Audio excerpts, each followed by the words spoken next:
encontraron una inscripción que decía: aquel que se atreviese a violar estas tumbas serían perseguidos por la muerte. Todos realmente quedaron malditos después de poner sus manos en la tumba. Llevaron aproximadamente hasta unos 10 costales repletos de oro. Fueron muriendo de manera extraña, en circunstancias misteriosas. ¿Es que acaso estamos ante la maldición de la tumba del señor de Zipán?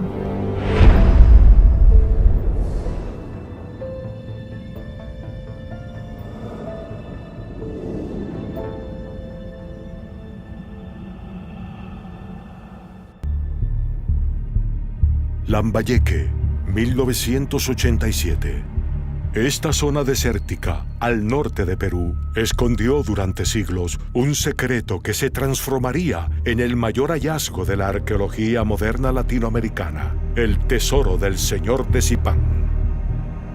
El señor de Zipán fue una suerte de rey que de alguna manera reinó en lo que se denomina la cultura mochica o moche, que fue una cultura preincaica que reinó alrededor del siglo III después de Cristo. Fue uno de los hombres más ricos de las culturas de Sudamérica, comparado solo con Tutankamón, por ejemplo. Era alguien que no conocíamos, no sabíamos que existía, hasta que es descubierto a finales del siglo pasado. El señor de Zipán era un dios viviente para su pueblo, con un poder tan tremendamente importante que ni siquiera le estaba permitido al pueblo que lo mirasen a los ojos. El hallazgo del señor de Zipán causó en la arqueología de América Latina una gran sorpresa, porque nadie pensaba que iban a encontrar algo así. Nadie creía que en las arenas del norte de Perú iban a encontrar una tumba con tanto oro, pero que iba a dar tanta información sobre el pasado de los antiguos habitantes de América. Sin embargo, un hallazgo tan importante para Mesoamérica podría haber caído en las manos equivocadas. La tumba del señor de Zipán la encuentran 10 huaqueros, 10 saqueadores de tumbas.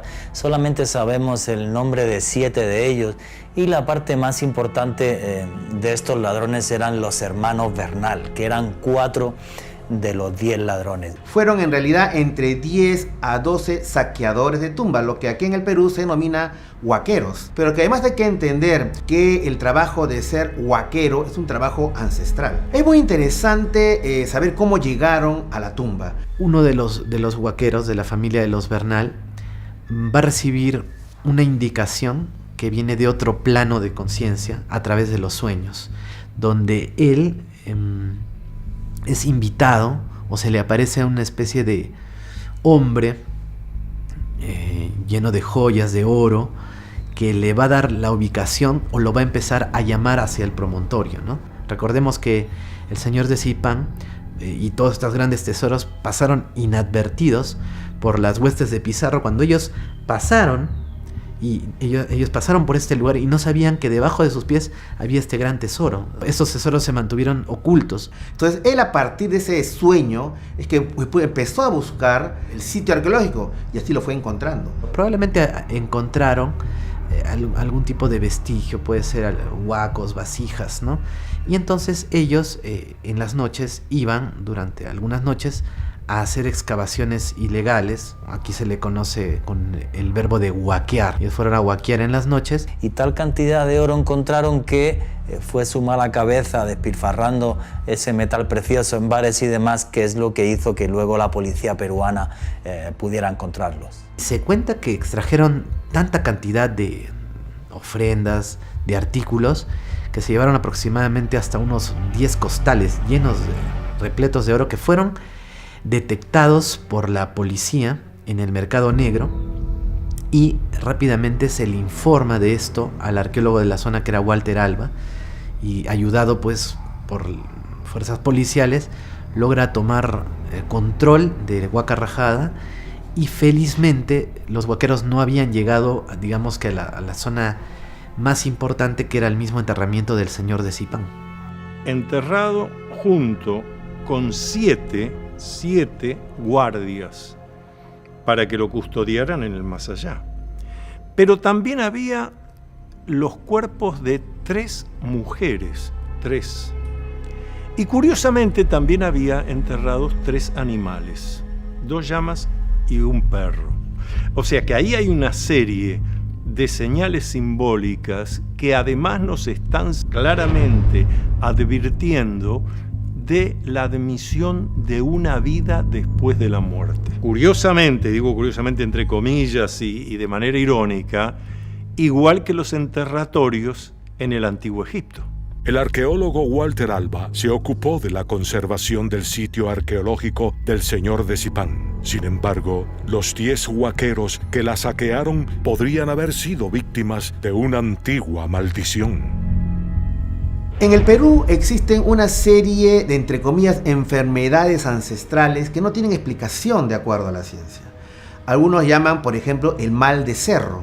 Cuando una persona va por una zona en la que hay yacimientos arqueológicos y de repente, de manera inexplicable, empieza a adelgazar, a tener una piel apergaminada y nadie sabe a qué se debe. Una de estas enfermedades es la denominada mal de Huaca. Aquella persona que pasa por lugares arqueológicos puede absorber la energía negativa que hay de esos espíritus de la zona. Los pobladores del mundo andino afirman poder reconocer a los saqueadores porque el mal de Huaca los transforma en una momia viviente. Sin embargo, la ciencia podría tener una explicación para este fenómeno. ¿Realmente se trata de un mal provocado por fuerzas desconocidas? ¿O hay un peligro cuando uno ingresa a una tumba que estuvo mucho tiempo cerrada?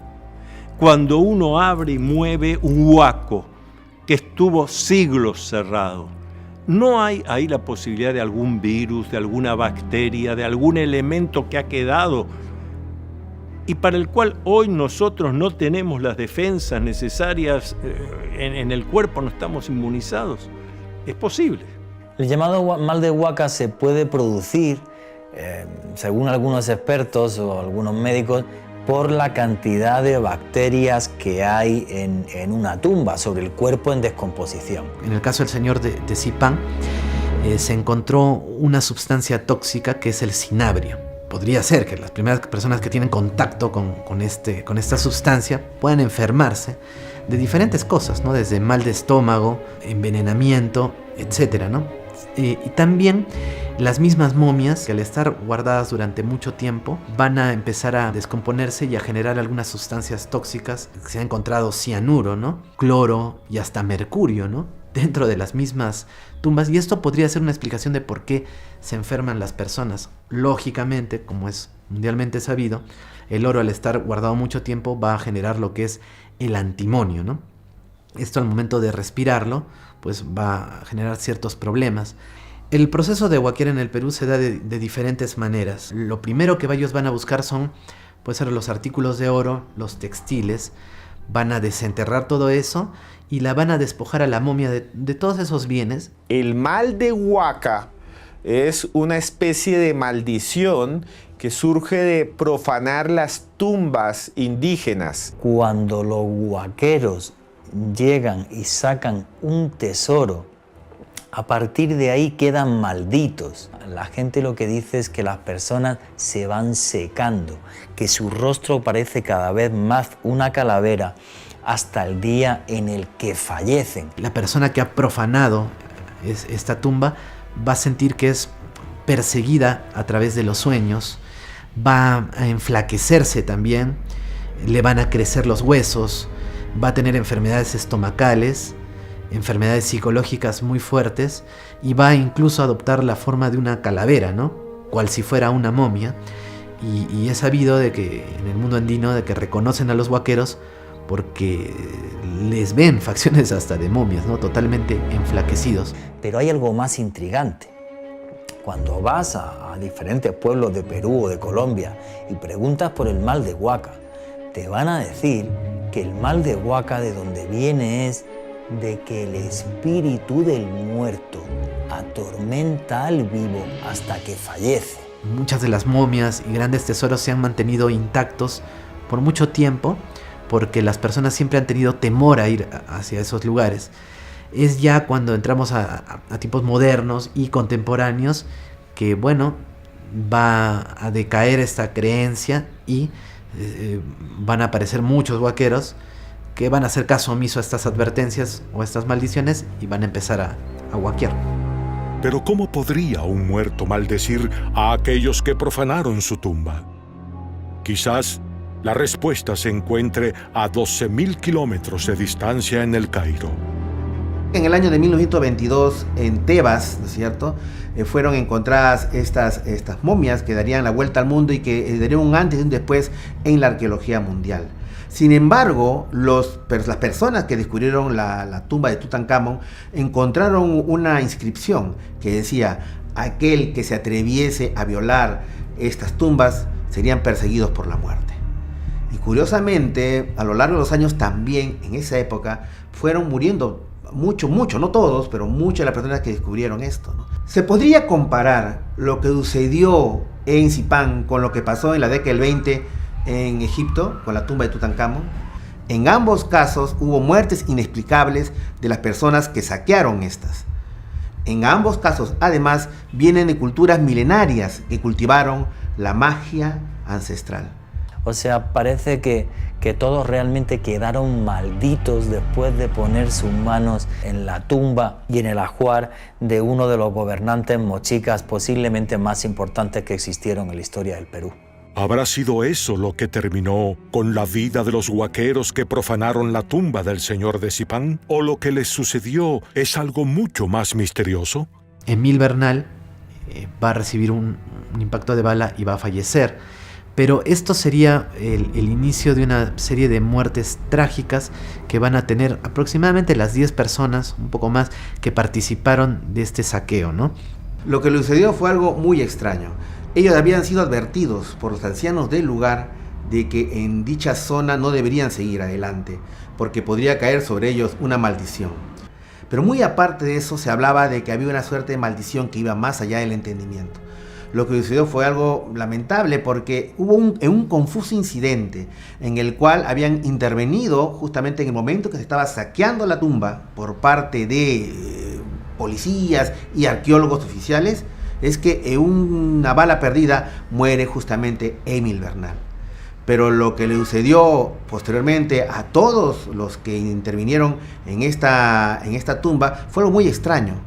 Porque se podría decir que de alguna manera ellos habrían muerto por los gases tóxicos o por liberarse las partículas tóxicas por la descomposición de los cuerpos. Sin embargo, a lo largo de los años, todos y cada uno de los miembros que intervinieron en esa zona de huaqueo o saqueo fueron muriendo de manera extraña, en circunstancias misteriosas. ¿Es que acaso estamos ante la maldición de la tumba del señor de Sipán? Una maldición que sería como el dedo del señor de Sipán, que desde el más allá les está señalando y diciendo: vas a morir, vas a morir, vas a morir, como a mí se me antoje y de la forma más trágica posible. Los saqueadores del señor de Sipán no murieron del mal de Huaca, sino que ellos fallecen en diferentes causas trágicas. Uno de los hermanos Bernal, porque le pega un tiro a la policía peruana; el otro hermano Bernal, porque le aplasta el tractor que él compra con el dinero del saqueo; otro de los huaqueros, Villanueva, está metido en narcotráfico, tiene 1000 problemas y acaba falleciendo; otro de los huaqueros que trabajó para el ejército peruano en un accidente de tráfico. Por eso hablamos de una maldición y no de una posible enfermedad. ¿Realmente el señor de Sipán podría haber protegido su tumba con una maldición tan poderosa que perdurara siglos? ¿Fue eso lo que terminó con la vida de los hermanos Bernal y los otros huaqueros? Porque algunas de esas muertes son muertes muy extrañas, donde el médico finalmente pone en el certificado de función paro cardiorrespiratorio. Sí, claro, cada vez que se para el corazón y uno no respira, lo usual es que uno se muera. Pero, ¿cuál fue la causa? Desconocida. Son eventos totalmente extraños, ajenos al tema del descubrimiento, pero parece que un destino malhadado persiguió a los saqueadores. Un caso muy similar, por ejemplo, le ocurre al descubridor de la Dama del Ampato, a una princesa inca que fue ofrendada en el volcán Sabancaya. Y él me contó, en alguna entrevista que tuvimos, que se le aparecía en sueños la misma dama del Ampato. En los sueños ella le pedía que la abrace, él se veía descendiendo una especie de gradería enorme y ella le hacía jurar que nunca la deje y que la tenía que rescatar. Curiosamente, exactamente hay una foto donde está Miki Zárate abrazando a la misma momia y se cumple ahí su sueño, ¿no? Probablemente el señor de Zipán era lo que pretendía, ¿no? Transmitir esto. Quería volver a la vida, volver a gobernar, que se sepa sobre él, ¿no? Y yo pienso que el haber traicionado este deseo de este gobernante es lo que va a acarrear la desgracia en los primeros descubridores. No así, por ejemplo, con el arqueólogo Walter Alba, que él, al darle el lugar al señor de Zipán, no solo consiguió el apoyo de todo el pueblo y lograron construir pues estos museos impresionantes, sino que se ha llegado a... él se ha hecho mundialmente conocido y es una de las figuras más importantes de la arqueología mundial y le ha traído muchos beneficios, ¿no?